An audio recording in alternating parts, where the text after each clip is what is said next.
Good afternoon, everyone, and thank you for joining us for today's Nevada Immunization Learning and Change webinar.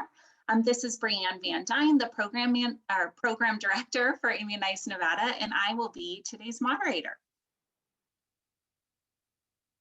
But first, before we get started, I'd like to review a couple of housekeeping items. If we should become disconnected for any reason, please log in and we will continue right where we left off. Second, please locate the Q&A box at the bottom of your screen. If you have any questions, type them here and we will address those at the end of today's presentation. Additionally, if you are interested in claiming nursing, pharmacy, dental, or community health worker continuing education credits for today's presentation, please make sure that you complete the survey, which will pop up on your screen when the webinar is ended, as well in a follow-up post-webinar email.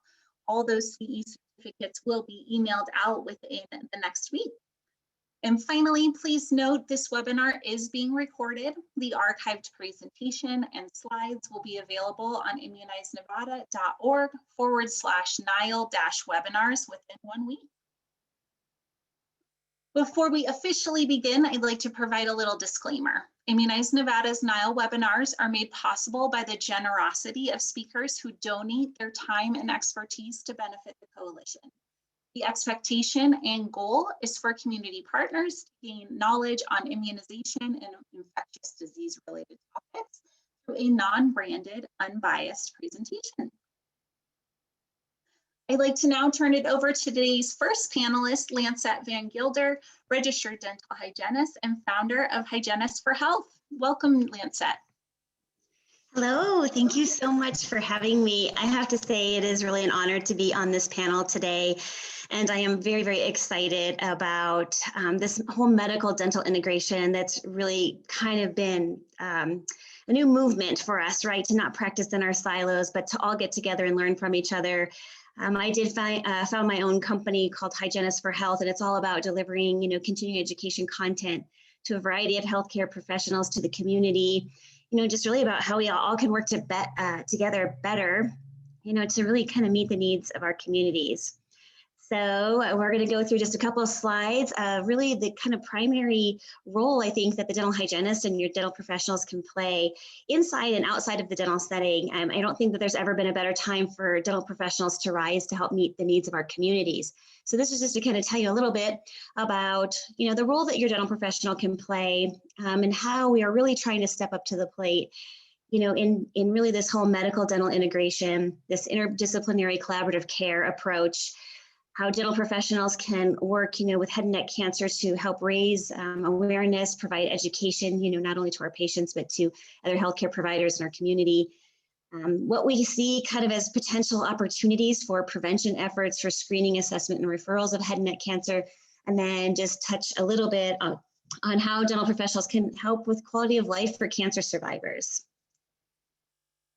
We can go to the next slide. So this medical dental integration that I'm talking about has really been a movement over the last decade, and no longer do we think healthcare providers should work in silos with just their own entities. We know we have so much opportunities with continuing education, with patient management, with advocacy and policy making and outreach projects. For instance, now dental hygienists are being integrated into hospitals all over the country and helping, prevent numerous types of things like aspiration, pneumonia, and different things like that, knowing that the oral cavity, harbors a lot of really harmful bacteria, viruses, fungi, and parasites that are being linked to a whole host of other, systemic issues. So we're seeing hygienists being integrated into pediatricians' offices. We're also seeing kind of the reverse, where medical professionals are kind of becoming embedded into dental practices with nutrition experts, diabetes counselors, and things like that. So this medical dental integration, I think, is going to be really the future of healthcare. And I think it's going to lead to a lot better patient outcomes. So look forward, hopefully, for more of that to come. This is a really great time for dental professionals to kind of implement strategies to help raise awareness with head and neck cancer, to help offer evidence-based information, to help promote opportunities for patient and community engagement. And we can do that in a variety of different ways. Dental offices have websites and social media pages where it's a perfect opportunity to provide education to the masses, because not only do your patients see it, but all these potential patients or friends of patients get to see it too. So for instance, encouraging dental offices to utilize their social media platforms and websites and advertising that they do to really deliver key public health messages. Like, for instance, April is Head and Neck Cancer Awareness Month. We also know that we have an opportunity in the dental office to kind of update our services, the services that we're providing on a daily basis, as well as our intake forms, in our medical and social history. There's a lot more questions that we could be asking, I think, our patients about, risk factors, family history, genetics, and things like that in regards to cancer. We can dispense different types of brochures and pamphlets. We can give information about tobacco cessation. We can help promote, community stakeholders like Immunize Nevada. And then, of course, we can hold community events too. I know in many cities across the country, dental offices are putting on head and neck cancer or oral cancer walks and fundraisers. And even my office, on an annual basis at our dental office, we provide free oral cancer screenings like the month of April, or we'll even have oral cancer screening fairs where we'll open up our doors and for patients and non-patients to come in and get free head and neck cancer screenings. So there's lots of opportunities there for the dental office to help raise education and awareness. We can go to the next slide. And then, the risk factors is, I'm not sure. Something's being kind of crazy with the slideshow. Our risk factors that we know of in the dental setting when we're talking to our patients about head and neck cancer have changed. Up until just recently, we always talk to our patients about chronic, irritation of denture that doesn't fit properly, poor diet and nutrition, excessive tobacco and alcohol consumption, especially combined, sun exposure, just like dermatologists talk to their patients about skin cancer, we talk to our patients about UV exposure, to the head and neck and especially the mouth. But kind of new documented risk factors that we're talking to our patients about is we know that there's a viral connection to head and neck cancer with the HPV virus and maybe other viruses too.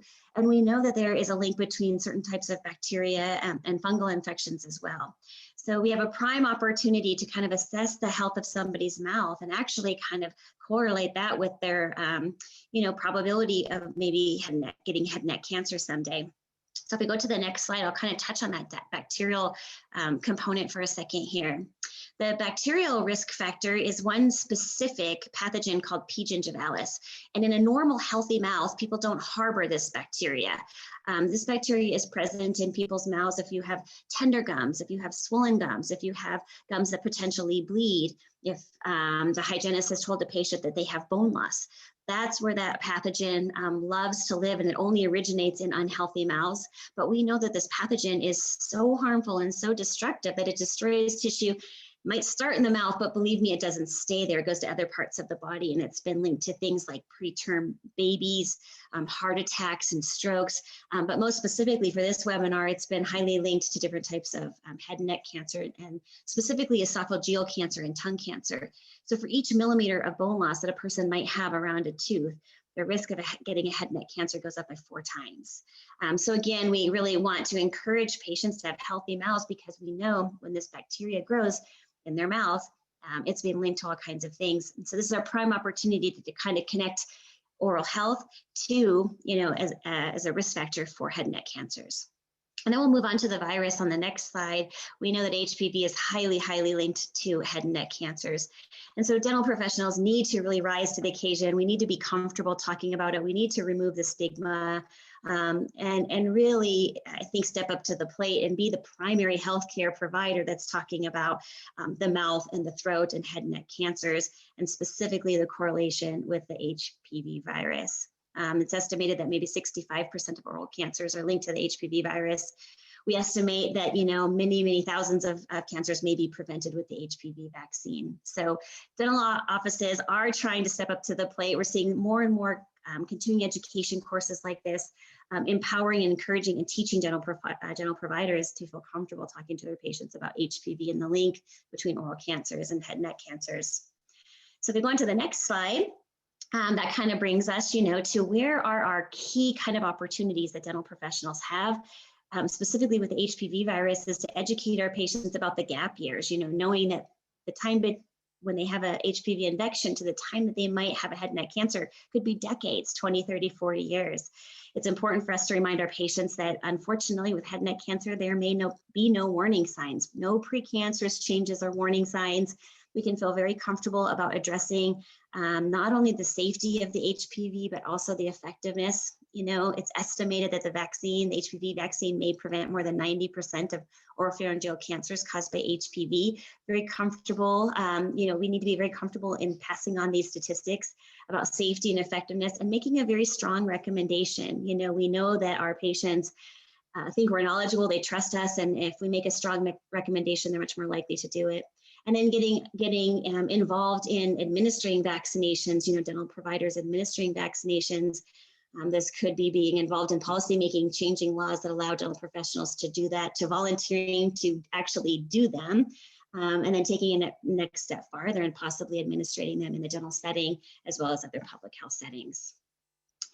As far as the vaccine goes, like I say, we can also ask about vaccines on our medical and social histories. I now ask all my patients if they've had the HPV vaccine or not. We can educate about the gap years, reassure safety, make a strong recommendation, and hopefully administer them. The administration part is important. We can go on to the next slide.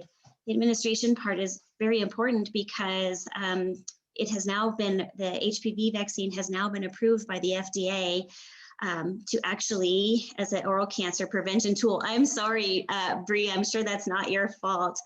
Here, this is the slide I wanted. Okay, I'm so sorry. I'm not sure if it's my mouse that's jumpy or what. I apologize. It's okay. This one is perfect. This is what I really wanted to touch on, is that for many people who have a primary care provider, they can get vaccines in a wide variety of places. But, you know, many people don't have a primary care provider. Many people don't feel comfortable in seeking out healthcare. What I'm really talking about with dental professionals and vaccines is that there are a lot of people who come to a dental office and they may not have another healthcare provider. Their dental professional might be the only healthcare provider that they have. In fact, studies show that the age group that is the ideal age group for the HPV vaccine, less than 50% of adolescents receive preventive care and have no primary care provider. Yet about 40% of those will be seeing a dental practitioner on a regular basis. So we just want to remember that we want vaccines available to all kinds of people in all types of settings. And the dental office might be the only healthcare provider that some people have. Okay, we can go ahead and go on to the next one. I have just been a tremendous vaccine warrior and advocate through this whole COVID pandemic. But the American Dental Association also advocates for the HPV vaccination and for the HPV vaccination by the dental professional. They have policies going back 2017, 2018, 2019. We can go ahead and move on. So we have strong support, from professional entities. They even have this wonderful brochure that dental offices can give out, oral health and the HPV vaccine. So really encouraging dental professionals to give, I just give this brochure to every single patient every single time. Maybe it applies to them, maybe it'll apply to a friend or family member or something like that. And then the next picture, we don't have to spend much time on. This is just me giving vaccines as a dental hygienist. I've given hundreds and hundreds of vaccines in Nevada already. There's 15 states right now that are allowing dental hygienists to give vaccines in this kind of emergency pandemic mode. What's really unfortunate is we're not seeing a big movement around the country to make this a legal kind of permanent thing. But we know dental professionals are highly educated, ready, and willing to serve. And we'd really love to see some movement in policy making to make this a permanent thing, because the pandemic we have right now with COVID is surely important. But I look at HPV and other things, like influenza and things like that, that are to me just as big a public health crisis. And we want dental professionals to be able to give vaccines, no doubt about it. So as we finish up here and just kind of go through, just so you know, just so you guys all know and can pass it on, that dental professionals, it is the standard of care to do comprehensive head and neck screenings routinely, at least once a year. And that includes inside of the mouth, looking with our eyes and feeling with our fingers. And then we can go to the next slide. And it also includes an extraoral examination that should go all the way down to the clavicle, all the way to the top of the ear. So this is what dental professionals have been trained to do. This is what we have been asked to do. This is our ethical and moral responsibility. And if your dental professional isn't doing it, please ask them. But I teach a wide variety of courses, just reminding dental professionals how to do this and how important it is that we do it routinely on our patients. And also ask them, for signs and symptoms. If we go on to the next slide, one new thing we're also doing is advocating that our patients start to do oral cancer screenings at home. So, you know, it only takes a couple minutes for them to kind of feel around, look around, look for lumps, bumps, and sores and things like that. So this is something new in dentistry, is encouraging patients once a month to do a self-assessment at home of the head and neck. If we go on to the next slide, this is just, I think we're at one of the tools that I just love. This is called a throat scope, and you can just get online and order this. I recommend my patients to have this at home all the time. It's a tongue depressor. It's a lighted tongue depressor, and allows them to do a really, really good thorough evaluation of their mouth and their throat. And again, this is one of the tools I recommend for them to do their self-assessments at home. If we go on to the next slide, that's just a recap, you know, that dental practitioners are trained. We know the signs and symptoms of head and neck cancers. We are able to identify high risk factors and the common areas and sites that are associated with head and neck cancer. Dental practitioners are encouraged to perform routine and tactile and visual examinations. Dental practitioners are now promoting patients do self-assessments at home. And we are really, really advocating for a strong medical dental partnership and working with partners outside of the dental office. And if we go on to the next slide, the last part of this is, you know, referral. The standard of care years ago in the dental office was very different. If we saw suspicious things, the kind of standard of care was to get somebody back in a few weeks or a couple months and follow up. That standard of care has absolutely been changed. The new standard of care is when we see anything suspicious, is that we automatically either do a biopsy or refer to a specialist. And that is a key message in the dental industry, that abnormal is no longer normal, and we don't wait and we don't watch, we refer immediately. If we move on to the next slide, we have some adjunctive tools that are being used in the dental setting to help us identify and look at lesions a little bit differently or more comprehensively. These help, you know, data points that we can share with our referral partners as well. And then if we go into the next slide, I would love to see these vans go around, do oral cancer screenings. You know, we have these vans that go around that do mammograms and skin cancer and all different types of things. You know, my vision for the future would be to have these, you know, types of mobile units that go around and are doing our head and neck screenings on people in all of the communities, you know, in rural Nevada, in urban centers, people that lack access to care. So that's what I hope for the future to help us all, you know, in this fight. If we move on to the next slide, I think it's really important for dental professionals to be able to, you know, address the quality of life for oral cancer survivors before, during, and after treatment. There are high reports of poor quality of life with eating, chewing, and swallowing, not to mention the emotional distress of having to go through such a horrific thing. And I think dental professionals you know, can really step up to the plate and help manage this quality of life piece. And the last slide is just to kind of show you guys that there's all kinds of resources that we have available now to talk to our patients about with you know, dry mouth and trouble chewing and swallowing, helping test their pH, you know, of their saliva, their buffering capacity of their saliva, you know, promoting products, you know, like different sprays. This 3M spray on the bottom right side of your screen is a phenomenal dry mouth product. They also have these really great patches now that you can put inside of the buccal mucosa to give you a few hours of relief. And then on the lower left, Waterpik has a brand new product that you put a tablet of glycine and xylitol inside of the handle. And this is a really, really great moisture kind of giving product that gives people comfort throughout the day just by maybe using it once or twice, you know, morning and night. So dental professionals have a whole arsenal, a whole toolbox of all kinds of products that we can now offer our patients to help with that quality of life.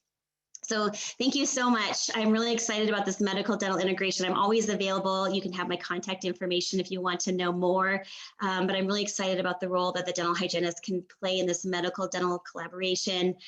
Here is my contact information, and I look forward to hearing what all you guys have to say. Thank you so much, Lancette, and I'm sorry for the slide mishap. I'm not sure what was happening on my end there. We appreciate you and being a part of today's panel. I'd like to now introduce our next panelist, Dr. Abhinand Peddada, radiation oncologist with Renown Health. Welcome, Dr. Peddada. Hi, thank you. Can you hear me? We can. Would it be possible for me to share my slides? I've made some changes and I don't think these are going to be the best slides. Okay, let me go ahead and I can update that or give you permission on my end. if I can, yeah, share my screen. Yep, I went ahead and promoted you to co-host. So if you'd just like to pick share your slides, you should be able to do that. Okay, let me. Ooh. Okay, so let me share.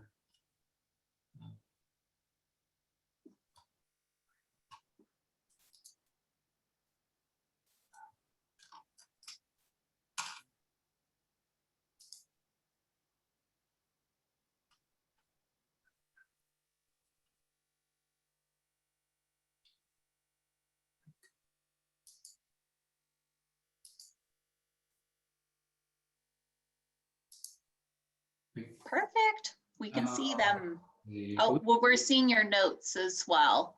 okay, hold on. Let's switch it. There we go. How's that?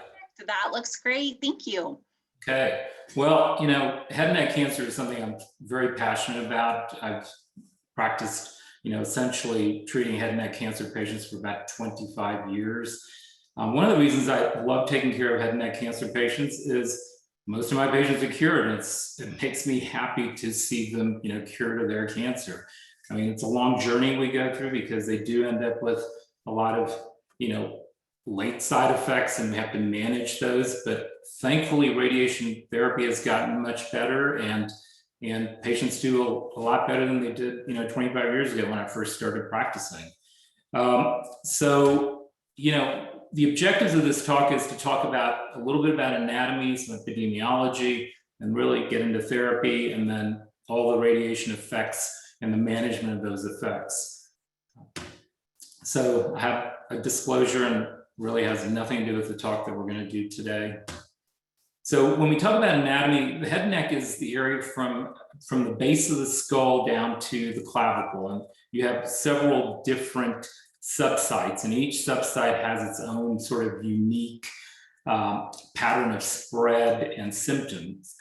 For the purpose of the talk today, I'm going to really focus more on the oropharynx, because that is the epidemic that we're seeing in the US at the present time, is, you know, cancers in the oropharyngeal region. And primarily these are soft palate, base of tongue, and the tonsils. I think in my practice here in Nevada, it's basically the base of tongue and the tonsils, not so much the soft palate that I'm seeing quite a bit of. And the reason for this is HPV. I don't know, can you see this okay? We can see the incidence graph up in the Perfect. upper left hand. Yep. So yeah, so you can see from 1990 to 2004, the incidence of HPV related cancers have gone up 225%, while you have a drop in the HPV negative cancers. Those are primarily tobacco and alcohol.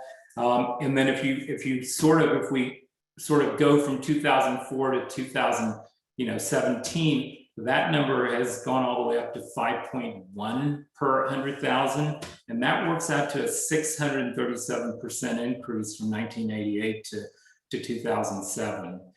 So primarily this is because of, you know, sexual practices and the number of partners that we had, and when we were younger, and it's all sort of catching up with us now, because when we were doing all this, we didn't have a vaccine, and now there is a vaccine that can sort of prevent most of this from occurring.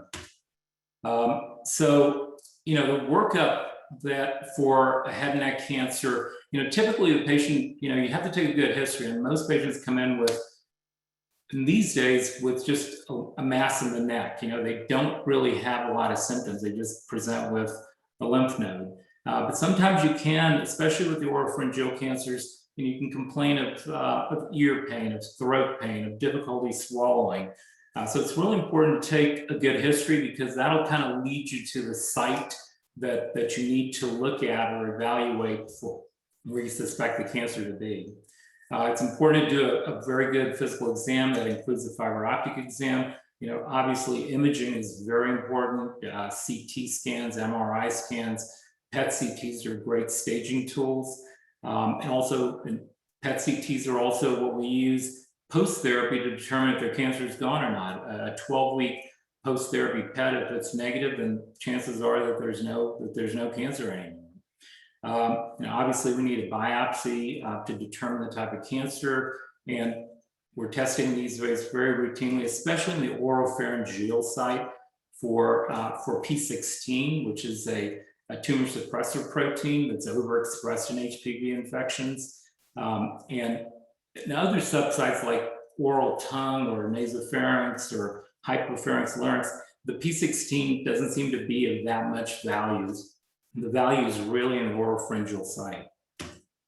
So, that gets us to staging, because we always want to talk about staging. And if you look at the old conventional staging that we had for oropharyngeal cancers, it just doesn't work for the HPV related or mediated cancers. And if you look at this on the right-hand slide, the B, that's a staging system for HPV negative tumors. You can see there's good differentiation between the stages. Stage 1 does better than stage 2, does better than stage 3, does better than stage 4. Now on the left-hand side, that's the staging. If we use the old staging for an HPV cancer, you can see there's really no differentiation at all. I mean, you have stage 4 that does as well as stage 1 and stage 2. And in fact, that to me was very distressing, to tell a patient, they have stage 4A cancer, and then, they're immediately thinking the worst, and then having to calm them down and tell them, no, this is very, very treatable. So, we needed a new staging system, and these sort of results were pointing to that. So the RTOG did this very important trial and established sort of the importance of HPV and having a different staging system for the HPV.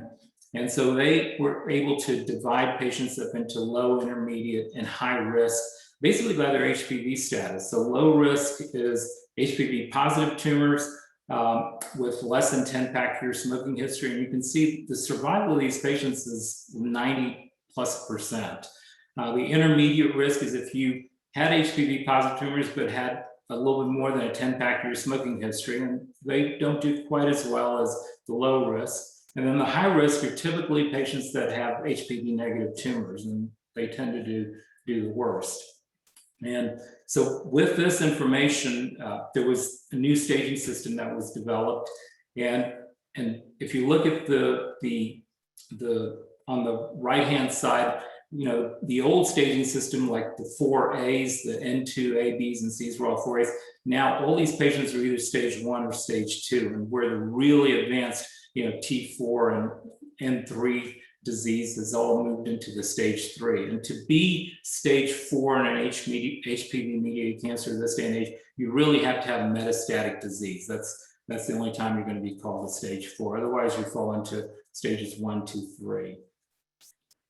So now that we've got the stage, let's talk about therapy. And for therapy, we generally, we've got several options. The broad categories are surgery or radiotherapy.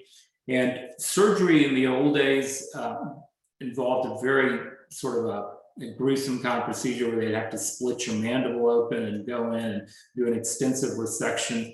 That sort of fell out of favor when TORS came about. So using robots to do minimally invasive surgery. So typically these days, it's all, all the head and neck, especially oropharyngeal cancers, are operated through TORS. Radiotherapy is all IMRT based, and I'll show you a few slides later. IMRT is a very sophisticated way of delivering radiotherapy where we sort of focus the radiotherapy very precisely on the targets that need to be treated, avoiding things that don't need to be treated. And for radiotherapy, it can be done by itself, or sometimes if the disease is a little more advanced, it's combined with chemotherapy. It's usually 6 to 7 weeks in duration. And the chemotherapy for head and neck cancers is typically cisplatin based, and you can give it every 3 weeks or weekly, which gives you a lower dose. And my preference has always been to go with the weekly route because it's much better tolerated for patients. And then the last one is Erbitux, which was a biologic that was combined with radiotherapy. That's essentially fallen out of favor now. The only time we would even resort to that if there's some reason why a patient can't get chemotherapy, then you want to consider the biologic. So this is an important trial. This is called an ORATOR trial, and what this trial, did was did a head-to-head comparison between TORS and radiotherapy, because the thinking always was, radiotherapy is really bad. It's going to cause all these horrible side effects. Doing surgery is much better because patients will recover faster and they'll have a better quality of life. And this is what we should do. And there were a lot of retrospective studies sort of pointing to that. And as you can see, if we look at the graph on the tape or the diagram on the left-hand side, the survival is really good with both of them. Both the radiotherapy and the TORS group both had, really good survivals. And you can see the P16 positive tumors do much better than P16 negative. I mean, almost 100%. On the right-hand side, this was the surprise to everybody. That was that the quality of life at 1 year time point, and if you follow these people out even longer, they did much better with radiotherapy than they did with TORS. And the authors of this paper were also somewhat surprised by this, because statistically this was significant. Now they used something called the MD Anderson dysphagia inventory to sort of look at the quality of life post therapy, and to be clinically significant, they picked an arbitrary point of a 10-point difference. Now in this study there was a 6-point difference, so clinically, they said it wasn't significant, even though statistically it was significant. I've listened to a recent podcast by these authors, and I guess they've heard feedback from, MD Anderson and other dysphagia experts. And basically, these experts are saying that even that 6-point difference is clinically significant. So this was a little bit of a surprise, that the radiotherapy arm actually did better than the surgical arm. So what they're doing now is mounting a bigger trial. That was 64 patients. They're looking for a bigger number of patients and doing this comparison between transoral and radiotherapy. And the radiotherapy, they're also decreasing the dose of radiotherapy because there's some new data that's coming out that says on these low-risk patients, you don't need to give the 7 weeks of radiation or 7,000 centigrade. The 6,000 may be sufficient. So we'll see what this one shows, but it's going to be a few years before we get the results on this. So this is also another surgical trial. And what this surgical trial was trying to do was determine what dose of post-operative radiation should you give. I mean, we all know that in the low risk, so when they operate on these patients, they were low-risk patients that had negative margins, everything was removed. So those could be observed, and they did well, 90+% survival rates. Then you have the high-risk patients. These are patients that had, after surgery, they had positive margins, or they had something called extracapsular extension, where the disease broke through the lymph nodes, and or they had multiple positive nodes, more than 5. These patients all needed radiation. They needed chemotherapy with the radiation. And in fact, this is something we absolutely want to avoid, because this is giving the patient all the bad side effects of surgery, plus all the side effects of radiation and chemo. So you're not really helping them by doing this tri-modality therapy. So we want to avoid, this arm D as much as possible. The arm B and C is what they were really exploring, is this intermediate risk patients who had close margins, not that many positive nodes, didn't have real bad extracapsular extension or extranodal extension. Could you get away with even giving a smaller dose of radiation, 5,000 centigrade rather than 6,000? And what this study showed, it came out in abstract form, was that the 5,000 was sufficient, and you don't need to give 6,000. So there's a bigger trial now that's being mounted with this arm versus a radiotherapy arm to see which way is the better way to go for patients as far as the long-term side effects. So this is that one study that was done in 2006 that looked at radiation therapy plus a biologic that showed the radiotherapy arm was inferior to the radiotherapy plus biologic arm. There's a lot of criticism to the study because the radiotherapy arm did exceptionally bad. We normally don't see it this bad, and for whatever reason, because it did so bad, that the radiotherapy and biologic arm looked better. So since then, there have been several trials that have done a head-to-head comparison between this radiotherapy plus a biologic versus radiotherapy plus cisplatin. And this was a very important study, the RTOG 1016, that showed that the chemotherapy plus radiotherapy was a much better arm than the cetuximab plus radiation, which is in red. It had much more local failure rates with the biologic.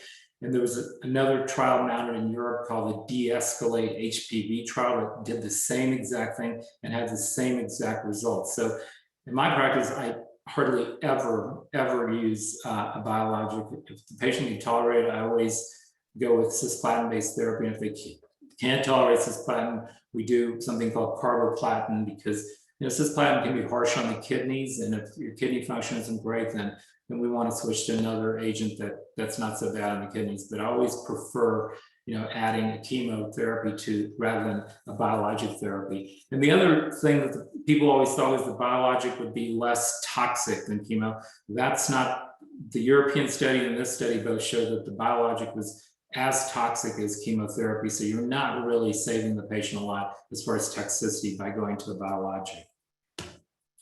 So this is another important trial that's leading to a very, very significant trial that we're running right now. And what this trial was answering was questioning is, what dose of radiotherapy should we be giving with cisplatin, and can we get away with just radiotherapy alone? This is all in an effort to minimize, to de-escalate the intensity of therapy, because we know these patients do so well. Let's cut down the therapy to see if we can, improve the quality of life. And what this trial showed was there were a little bit more local failure rates with radiotherapy alone. So the winner of this HN02 trial was the IMRT plus cisplatin, but the dose was once again reduced to 6,000 centigrade and 7,000 centigrade. So that's leading to this very important trial. This is the HN005. It's accruing patients right now. And what it's looking at is, once again, it's taking these patients who, from the RTOG 0129 trial that had the low risk, less than 10 pack year of cigarette smoking, and the sort of that early stage, stage 1, stage 2 cancers, and they're stratifying them into the standard therapy, which is giving 7,000 centigrade in 6 to 6 weeks, versus that arm that won in the HN005 trial, which is the 6 weeks and 6,000, versus they're doing another experimental arm where they're looking at not giving chemotherapy, but giving immune therapy with 6,000 centigrade. So this is accruing patients now, and we're enrolling. I haven't enrolled any patients in this particular trial yet, but we will be.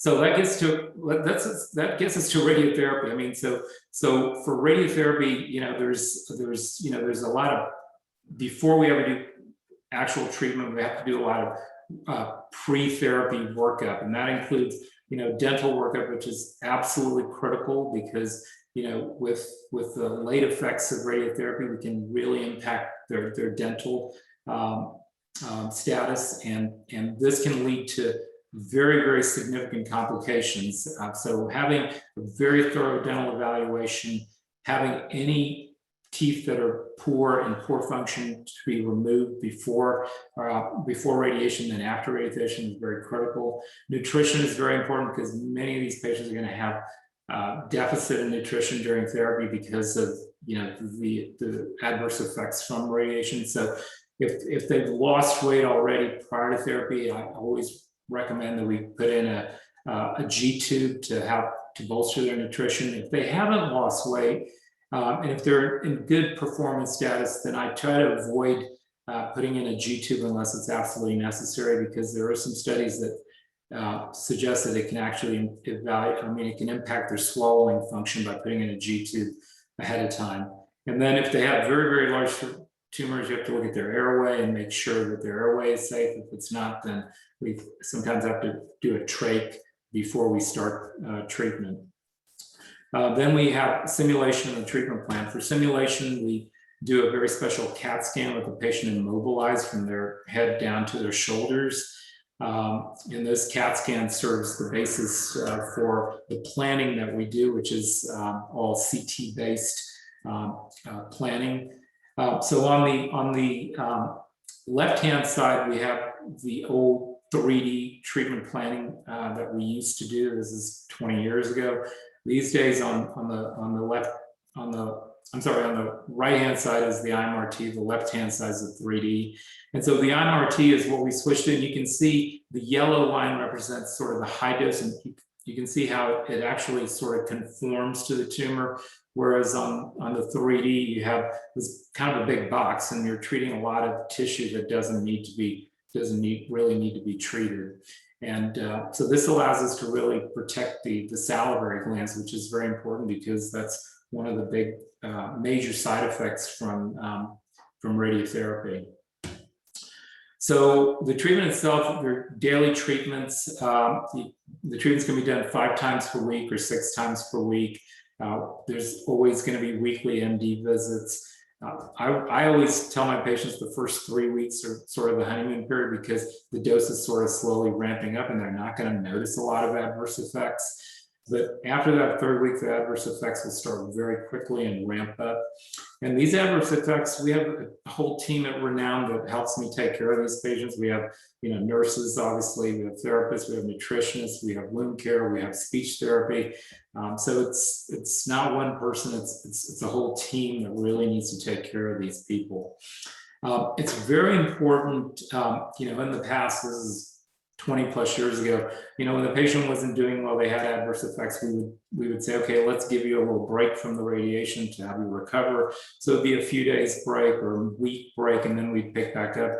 We now know that that is very, very, very bad because head and neck cancers do something called accelerated repopulation. That any kind of a break in head and neck cancer therapy will cause these cancer cells to sort of repopulate very quickly, and the level of control can drop significantly. So most of my patients know that there is no break when they start these treatments. We'll just work through those effects that they're having. We got to keep the end goal in mind and just keep going and not miss any treatments. So what are the side effects? Well, dermatitis is a fairly common side effect. Usually it'll start about 3 weeks. It starts as a redness and then it can get pretty intense. We use Aquaphor, and if it gets really bad, we switch over to Silvadene to help sort of address this. The good news is this is the first thing that recovers very quickly. The skin is very resilient, and usually within 4 to 6 weeks post completion of therapy, the skin is back to its baseline. The next real significant side effect, and this is the one that causes most of the issues, is mucositis. It's ulcers in the mouth. Starts about 2 to 3 weeks into therapy. It's affected by the volume that we're treating. The bigger the volume, the more mucositis you'll see. Giving higher doses per fraction can result in more mucositis. Giving concurrent cisplatin absolutely can cause more mucositis. And the presence of dental fillings, can cause scatter of like weak X-rays into the surrounding mucosa and can cause these burns. So fillings, you'll see burns along the buccal mucosa and then the lateral surface of the tongue.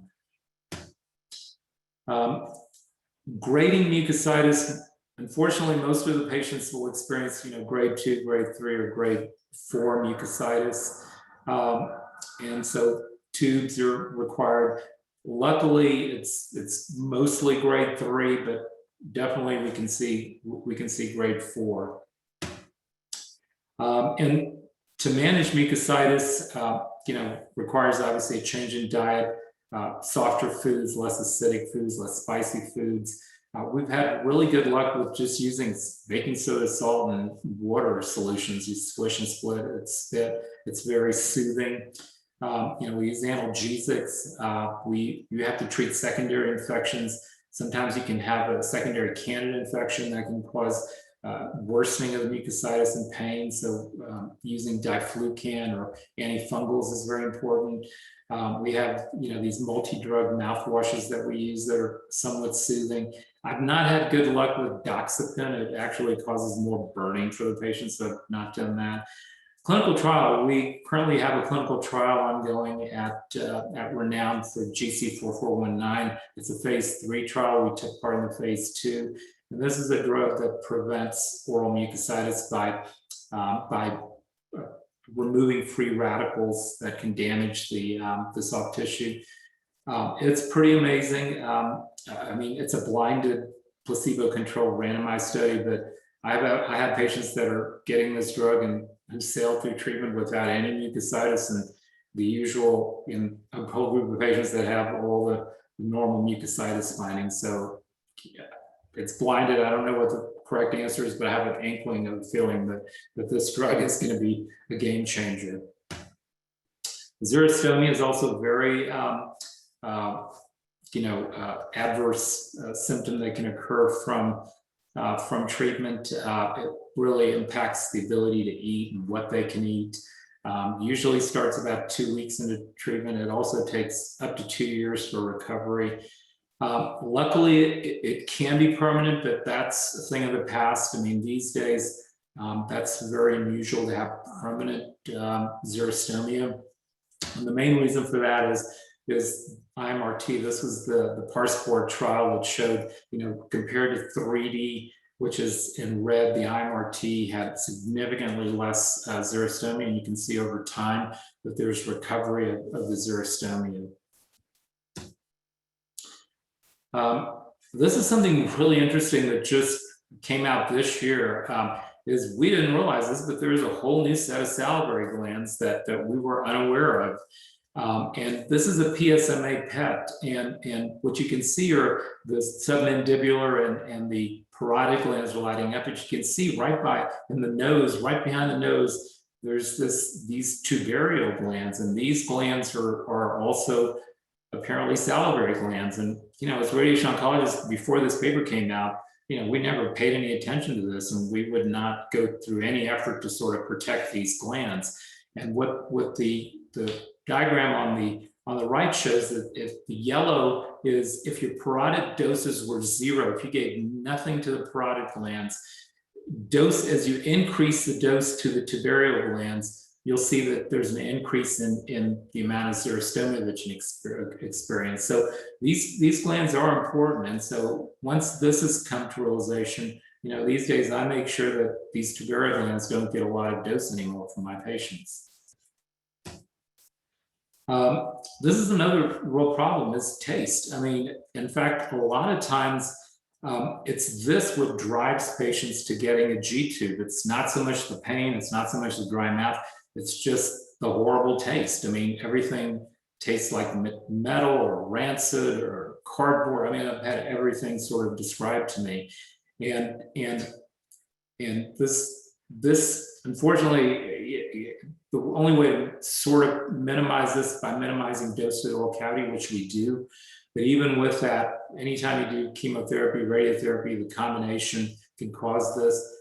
And it can take up to a year to improve. But luckily, most patients will sort of recover from this taste, the altered taste.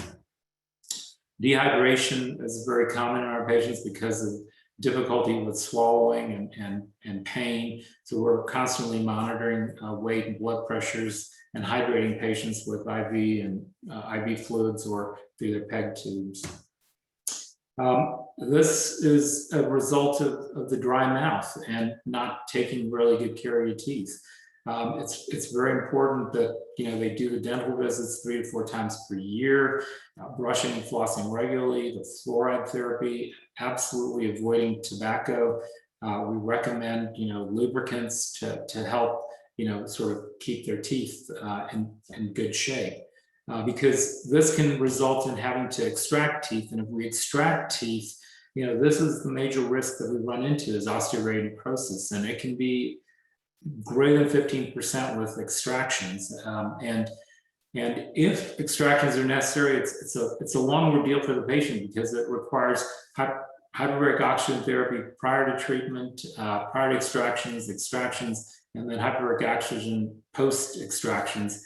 I mean, so it can tie up a patient for 6 to 8 weeks. So taking really good care of the teeth is very important, and that's something we stress to them all the time.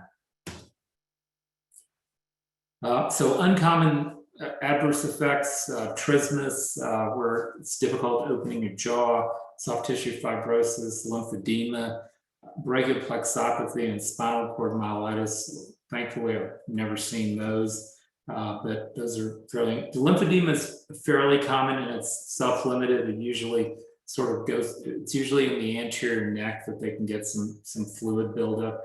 But over time, they'll form collaterals, and usually within a year, most of that lymphedema is gone.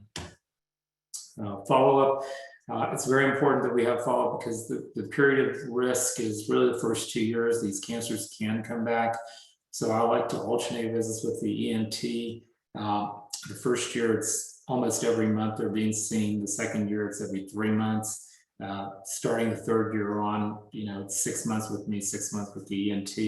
And then that it's very important that we do that PET CT, 12 weeks or greater post-therapy. A lot of patients want that PET scan sooner just to make sure the cancer is gone, but the radiation can cause so much inflammation that doing a PET scan too soon can cause false positives. So you don't know if it's radiation effect or whether it's really cancer. So really have to sort of explain that to them, and once they understand, they're okay with getting their 12-week PET. So in summary, it's a spectrum of cancers. It's got distinct sites and spreads. It's technically, physically, emotionally challenging. It requires really a team effort.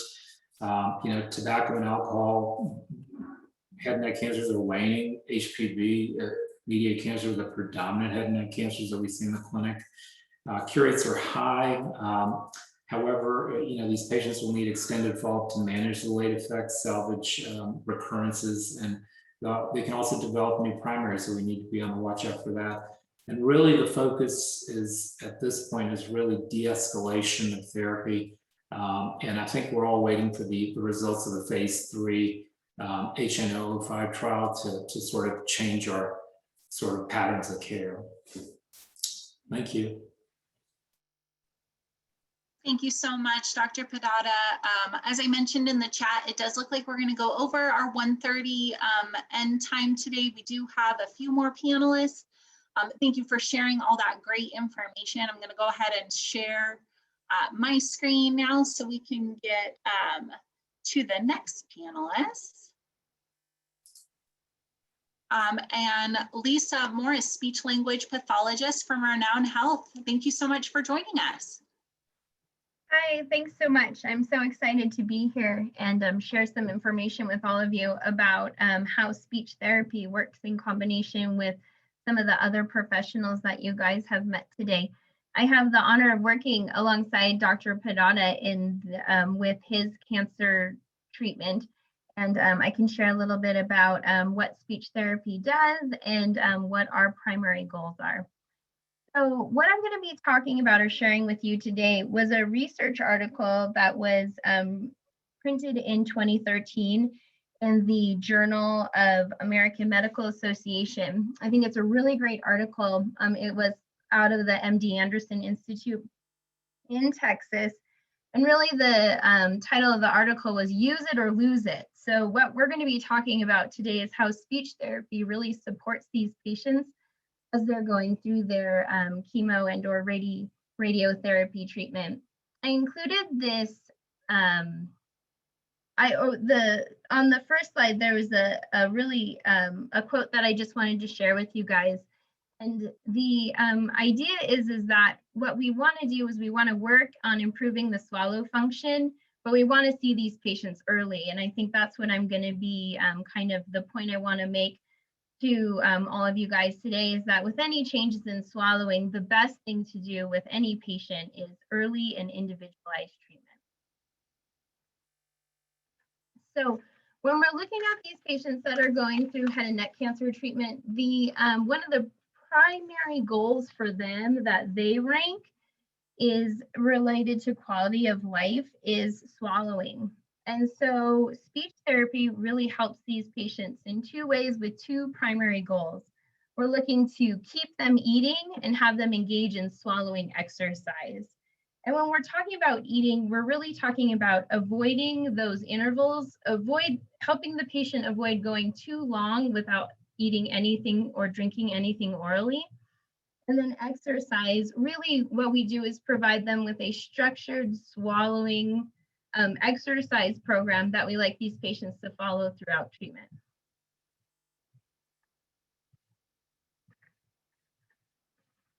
So the role of the SLP with these patients is we like to provide education and pre-treatment counseling. We really like to see these patients prior to beginning their treatment and or prior to surgical intervention if possible, especially if the surgical intervention is going to impact their swallowing and or their speech production. There's some research out there that suggests that if the patients don't have education prior to beginning something like this, as far as what changes and what to expect in their changes to swallow, these patients can become increasingly frustrated and are less likely to continue eating just because of their frustration levels. We come alongside these individuals along with dietary, working very closely with dietary to help them prevent malnutrition and dehydration through consistent assessment of their swallowing. So our goal here is to make sure that a patient is swallowing safely as we help them eat and exercise throughout treatment. One of the things that I think is really important to state, and this was by a comment made by a speech therapist, Julie Blair, is that it's really important for these patients to understand the importance of maintaining their function versus trying to regain a function. Because of, as Dr. Peddada talked about, some of those potential long-term side effects of that radiotherapy can have on swallowing, it's really important for these guys to try to swallow at their level versus trying to regain when they have that, when there's a risk of some of those potential long-term side effects.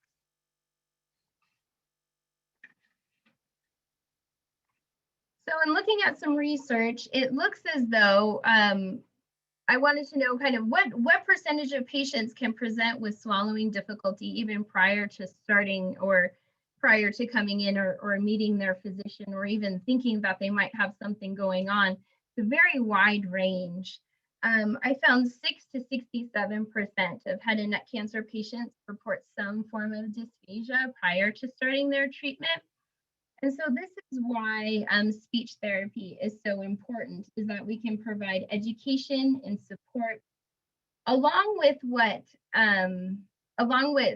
they were talking about, like with dental hygienists and things like that. We really provide support for oral and pharyngeal hygiene for these patients because of the importance of, I always say with my patients is a clean mouth, a happy mouth. So really making sure that the cleaner their mouth is, the less risk that they have associated with aspiration. We give them education and exercise. So exercises that we might introduce are things like stretching the jaw, working on specific swallowing maneuvers to help them keep swallowing safely, and really focusing on their tongue range of motion, coordination, and strength. And then what we do following treatment is assist patients in return to that safe and efficient oral intake following treatment. So a typical speech therapy care plan would look like meeting the patient before they start, providing that education in oral hygiene, pharyngeal hygiene, exercises we'd like them to start with.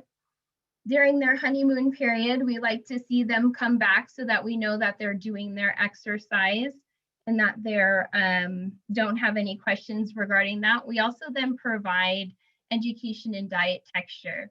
As the patient continues through treatment and they start to experience more changes to their swallowing, we assess them at every visit and look at how they're swallowing, see if we can provide any education and support in diet texture modification. And then also work very closely with dietary, because our goal in dietary is really similar in that we want this patient eating safely, drinking what they can, as long as they can through treatment.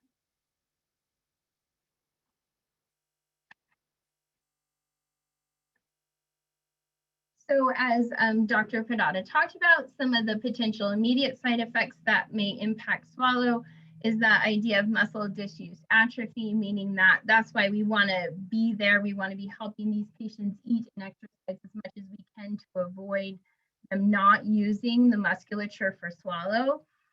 Saliva really does change your oral phase of swallow. It changes how you chew. It changes how you make the solid into a bolus to swallow it. He talked on the changes to mucus and then also the changes to taste. And then again, some of the long-term side effects that we see in speech therapy that can impact your swallowing is that reduced oral opening. If you can't open your mouth wide enough, you're really going to have difficult time chewing. The possible onset of fibrosis, cranial neuropathies, most specifically to the cranial nerve 10, the vagus nerve, and then cranial nerve 12, the hypoglossal, which is your tongue.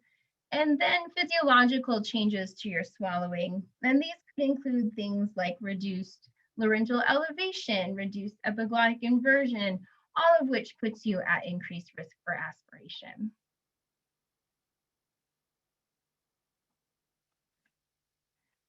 So the thing I thought that I'm really excited to share with you guys, based on this research, as far as how speech therapy can be beneficial for radiotherapy patients, is really what the outcomes look like when a patient is adherent to both eating and exercise. So some of the favorable outcomes that have been reported are things like increased quality of life ratings, improved tongue-based retraction and epiglottic movement, like we were talking about those potential physiological changes, lower rates of PEG tube placement, shorter periods of time where the patient needs to be using their PEG tube for nutrition and hydration needs, and higher diet levels after therapy. So I wanted to share this with you guys today. There's two charts here. Look at the chart on the left-hand side. It's a comparison between patients who eat and exercise versus those who don't eat and exercise. And some of the most, I think, like striking information is that patients that do not eat and aren't adherent to exercise are 65% of those patients are likely to return to a regular diet, versus when you compare a patient that maintains PO intake and exercises, those patients are 92% more likely to return to their regular diet. So when you're talking about this, a patient that just eats, let's just say they eat but don't exercise, they're 2 times more likely to return to a regular diet. If a patient decides to eat and exercise, they are 4 times the odds of returning to a regular diet. So it really does show that us being involved and really working with these patients to help maintain PO intake at their safest diet level really can make a significant difference in the patient reports of their quality of life.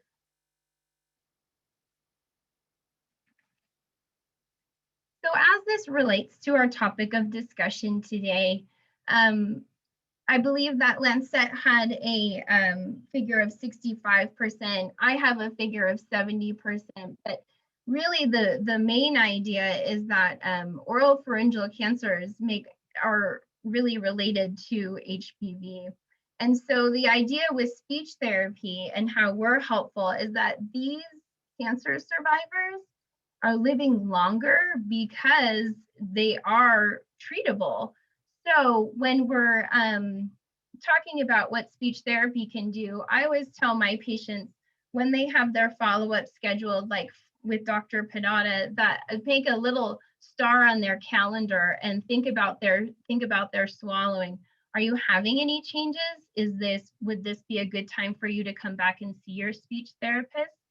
We recommend swallow studies prior to the start of treatment, 4 to 6 weeks following treatment, and then at a minimum, it would be great to see these guys have a swallow study every year to make sure that they're having no changes to their swallow. And that can either be done through a modified barium swallow study or a fiber optic endoscopic evaluation of swallow. But I think the main point as far as the potential long-term side effects for these individuals is with any changes to swallow, any report of changes of swallow at all, it's a really great idea for them to come in and see speech therapy so that we can get them evaluated and see how we can help them. So thank you guys for letting me share. Thank you so much, Lisa. That was perfect and such useful information for our audience, I believe. I'd like to now turn it over to Mike West, who is a survivor of HPV-attributed throat cancer, and he is a part of the Head and Neck Cancer Alliance. Welcome, Mike. Thank you. And again, thank you for having me today, and thank you for the fellow panelists for all that you do for the head and neck cancer warriors that obviously are very dear to my heart. And thank you for the panel or participants today for being interested in head and neck cancers, and particularly HPV. The HPV virus and the cancers that it can cause obviously have had a very devastating and detrimental effect on me personally and on my family. But I'm very blessed to be here today. I'm very appreciative for the second chance at life I've been given. So I just wanted to spend a few minutes now that you've heard from all the professionals to let you know from an insider's perspective, so to speak, about what an HPV cancer looks like. I was diagnosed in August of 2017 following a routine July morning when I was just shaving. And I felt a little tiny lump right here around my lymph node areas. I was never a smoker, worked out a lot. I didn't have any other side effects or symptoms at all. And I had every reason not to go to the doctor, basically, but thank God I'm a hypochondriac. And that actually ended up saving my life, because I knew that was my lymph node area and I just wanted to go in and hopefully get it checked out. And so I went into my primary care physician. Thankfully, HPV was on their radar. And as the doctor mentioned earlier, that's a common symptom that most males in particular are presenting with these days. So they immediately sent me out to an ENT. I had very long needles stuck in my neck, various tissue carved off my tongue and the back of my throat. And after the end of that exercise, I ended up with a diagnosis of stage 4 squamous cell cancer of the throat due to HPV type 16, primary source unknown. And that's a mouthful, but the doctor's right. When I heard stage 4, I thought that was it. I didn't think I had a chance, but the doctors encouraged me that it is very treatable. And because I was on the south side of 50, they were really going to hit me hard because they said, you can try to dial it back, but if you really want to get through it, and most importantly, hopefully, put yourself in a very good position where it'll never come back, this is a treatment that we recommend. And so they were on the hunt initially. Like if you heard at the end of my diagnosis for primary source unknown, they knew that the cancer they felt in my lymph node area had spread. And so they're trying to find the primary source so that they can develop my treatment regimen. So I ended up undergoing surgery to take out my tonsils, small parts of my tongue and the back of my throat. But unfortunately, they never found my tissue. So my treatment was a little more aggressive and expansive than some people who go through this journey. And because of that, it was a lot more painful because they couldn't pinpoint my primary tumor, but they knew that it was up here somewhere. So what that meant is on the radiation, they could not spare any of my tissue. I'll never forget my doctor saying, because if we skip one area, that could end up being where the cancer primary source was. And that would mean you would have gone through all of this for nothing. And so after surgery, I ended up going through high intensity radiation for 7 weeks, 5 days a week. And at the same time, I received that super chemo that the doctor referred to as cisplatin, one at the beginning, one at the middle, and another one about a week before the end. And the treatment is progressive and it's very cumulative. And that honeymoon period for me didn't last too long before right away I started noticing things. Eventually, things started to taste bad, but eventually I lost my taste completely. I developed dry mouth from the radiation, obliterating the majority of my salivary glands. I had trouble with hearing, ended up having ringing in my ears, which I still have today, and that's commonly due to the cisplatin. Lost my voice for a while. And then obviously this, as Lisa mentioned, the speech pathology and the swallowing issues really kicked in. And because of the aggressive nature of my treatment, my doctors wouldn't even let me start until I agreed to have a PEG tube inserted, because they knew eventually I would not be able to swallow the way that I needed to in order to keep up my hydration and my weight. But as Lisa said, I tried to focus on after this. I mean, when I went into it, even though I heard that stage 4 part of it, I wanted to live. I wanted to see my wife on the other side of it. I wanted to see my kids continue to grow up. And that was my goal. I didn't want to just be alive, but I wanted to have a great quality of life. And it's one of the reasons I do what I do now in sharing my story, particularly for those other people who are in this community who are going to go through the treatment, is to give them hope that you can get through it, because it is unbelievably challenging. When my chemo doctor said it was going to be brutal, you really, that didn't even put it into context of how difficult it was going to be. But I would caution you that whenever a chemo doctor tells you a treatment is going to be brutal, get ready, because that is going to be a very difficult ride. But in addition to the other symptoms I talked about, of course, there was nausea, constant throwing up and things like that. But it was the pain from the pressure in my head, from all the radiation that was up there causing the tissue to swell, because they couldn't spare that tissue, and it was very broad-based. In addition to the sores that they mentioned, the radiation and the chemo sores, I had so many of them come up through my throat, on my tongue, and on the insides of my mouth. And when you couple that with dry mouth, it makes it very difficult for those to heal. And so essentially, you didn't even want to breathe sometimes, just the air going across it or the act of swallowing. And so towards the end, especially those last 2 weeks, I had to force myself to do those speech exercises to try not to lose my swallowing ability, because I wanted to get off that PEG tube so desperately at the end of this and be able to swallow again, but it was unbelievably difficult. And so by the end of that journey, I had lost 70 pounds. I was hurting constantly, despite being on the heaviest of pain medications, everything from like 100 and something milligram fentanyl patch to gabapentin, Dilaudid, hydrocodone, in and out of the hospital on morphine. And yet, even though the pain would be managed a lot of the times, it still always hurt, whether it was just swallowing or whatever it was that was going on. And so it was incredibly difficult to deal with the physical symptoms, but then also the mental part of it too, because the journey just seemed to take so long, and you physically just got an idea of what it's like to see your body slowly going down, with the hope that eventually you would be able to come back up on the other side. But honestly, there were moments where I didn't know how that would ever be possible. But at the very end of it, I remember I got to ring that bell after radiation. And within about 4 hours, I went to the hospital in a completely declined condition. I was in there for about 4 or 5 days before they finally sent me home. And I'll never forget that. I always say that to people who have gone through cancer treatment or very difficult journeys in your life, there's always that pivotal moment, and it can either go dark or it can go light. And unfortunately, I see a lot of people that get stuck in the dark, and I never judge them, because I can understand how people can go that way once you go through something that difficult. But I remember looking at my body in the mirror while I was waiting on the shower to warm up after I got back from the hospital, completely emaciated. I could see my bones. I saw that PEG tube hanging out of me, and I felt horrible. And I just thought, what's the point? But then very quickly, I thought about so many of my fellow brothers and sisters that I knew who didn't make it. Other friends of mine who had other cancers and would do anything in the world to get back to just have one more day with their loved ones. And so I very quickly realized, thank God, that the point was, I'm alive. I'm still here, and I finished that journey. And now everything about my day, no matter how hard it was, no matter where the tears would come in and you're doing those exercises, everything came about getting that quality of life back, to be happy, to enjoy and appreciate that life.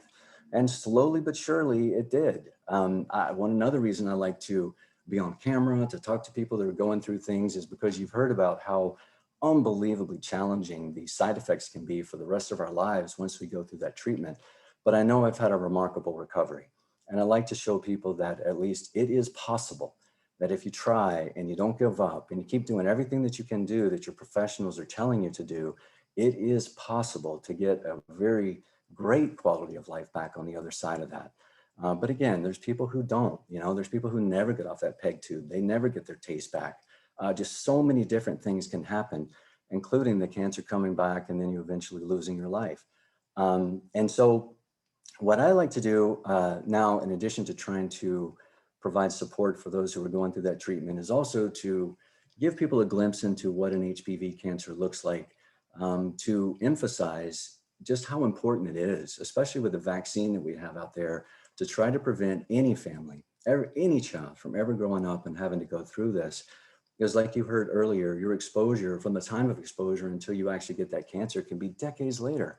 So a decision that a parent makes very early in their child's life can come back later when that child is married and now that parent has grandkids. And now you're in a situation where you're a very difficult situation where you are now caring for a child who has an HPV attributable cancer that potentially could have been prevented had the vaccine been given to the child. And so when I sat in that chair and the doctors told me I had an HPV related cancer, I thought something was wrong with me genetically, because I only had heard about an HPV vaccine and the cancers that it can cause with respect to females. I had no idea that it could cause cancers in males. And so as I went through that journey, I thought, wow, there's got to be a lot of other people out there like me. And so one of the reasons I do what I do too is to shed light on these cancers, these 6 specific cancers that can be caused by the HPV virus in both men and women, to let parents know that that's why it's so important to get your children vaccinated. And, no disrespect to the cancer organizations who are putting the commercials out there saying, hey, don't you want your child to go to Mars one day? Or don't you want the vaccine for this and that? It really doesn't shed light on the absolute horror that patient is going to go through when they go through this incredibly difficult treatment. And it's not just the patient, it's also the families. And so I want to hopefully get parents to visualize that through my journey. Imagine your child going through that journey. And obviously when you get into that perspective, it's just a different type of conversation, because no parent ever wants their child to go through something as horrific as that. My job is not to convince someone to get the HPV vaccine. My job is to hopefully incentivize parents to go to the professionals and to the doctors so that they can have that intelligent discussion about the HPV vaccine and get over hopefully the stigmas and the stereotypes and the myths that are associated with this. And then finally, one of the reasons I do what I do is because it's so hard to get fellow survivors to come out and speak like this about an HPV cancer because of those stereotypes. Somehow it is that you are, promiscuous, you're dirty, you're unchaste, or all the different things that you hear about. Or if parents give their children that vaccine, it suddenly means that they're going to go off and live some life that the parents don't want them to lead. And so by focusing on those statistics that 14 million new infections every year, with the majority of those between 15 to 24, 79 million Americans walking around with it every single day. And the staggering statistic that 4 out of 5 people will come into contact with the HPV virus at some point in their life. Those statistics help normalize it. And then you realize when you're a parent that, wow, that is something that my child is most likely going to come into contact with, no matter how chaste or no matter how, whatever life it is that I want them to lead. That virus is very prevalent and most likely will come across them. So I like to try to say, is it worth the flip of a coin? Most of the time your body will kill off the HPV virus on its own and you won't even know that you had it. But on those rare occasions when it will pop up, and increasingly statistical, situations where it is turning into cancer now, basically that's what you're doing if you don't have the vaccine. You are literally flipping a coin to see if you're going to be lucky enough that the HPV virus will go away. For my generation and the ones before that, we obviously didn't have the luxury to have the vaccine, but now, think about it. When people say stand up to cancer and do this and do that, my goodness, we have the opportunity once in a lifetime in this generation to have people vaccinated and get rid potentially of 6 cancers that can be caused by the HPV virus. And that's an incredible opportunity. So thank you again for all of you for letting me share my story today. Thank you all for what you do, and please go share the word with others. If you have kids, please talk to your doctor about the vaccine. People who have kids, please share the message with them about HPV, because if I can help give people information so that then they go to the doctor, they have an intelligent conversation, and their child gets vaccinated so they never ever have to potentially lose their life to a HPV cancer or go through that brutal journey, which will change their lives forever. then that's absolutely what I want to do. And I would encourage you to help us in that effort. Thank you. Mike, thank you so much for sharing your story. I think it really helps contextualize everything for our audience today as to why we do what we do and what all of these health professionals have said today so far as treatment and screening.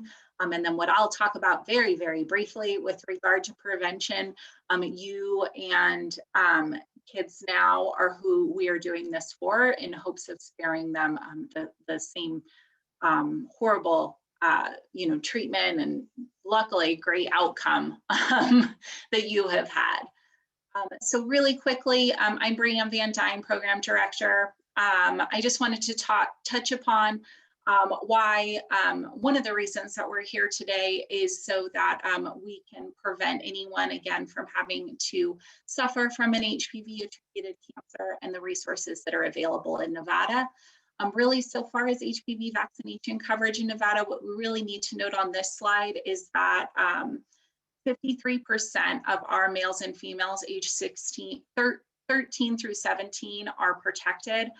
That leaves a wide margin of room for improvement with regard to HPV vaccination coverage, and Immunize Nevada, in conjunction with our partners at the State Immunization Program, have some great resources in order to prevent that. This chart just highlights how much of a dramatic decrease we've seen in doses administered for vaccines across the childhood and adolescent cohorts. What we really want to hone in on here is those 7 through 12-year-olds and 13 through 17-year-olds here in Nevada. When we look at 2019 versus 2020 rates, we saw a 22% decrease in 7 to 12-year-old vaccinations. Doses administered, which is typically, of course, the age at which we initiate this vaccine series, and then 13 through 17-year-olds, where we often rely on those times to play catch up.